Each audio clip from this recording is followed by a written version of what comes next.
Well, on this week's episode of What the Lehecka, have you ever been sitting at the ocean and it made you wonder, why do waves really happen? Well, waves are mainly wind-driven. It's from the energy passing throughout the water and also the friction between the wind and the surface water. Have you ever been in your backyard and it's not windy at all and it's really warm, but as soon as you get down to the ocean, you drive 15, 20 minutes, and then it's completely windy and it feels a lot cooler?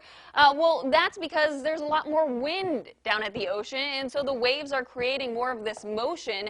And the tides, this is different. This is caused by the gravity of the sun and moon pulling on the earth. So the tide, the water comes in, the water goes out, and so that's a different part of why there is waves. But the large lakes can also have waves. So if you've ever been to Lake Erie or Lake Ontario, which are very large lakes, those ones actually have waves too, but it's just the smaller lakes that don't quite have as much energy to have waves. And it's basically just water in motion is why we see the waves. So if you have any weird weather questions or phenomenons, make sure to send them my way on Facebook or Twitter, and I'll answer them for you on next week's episode of What the Lehecka.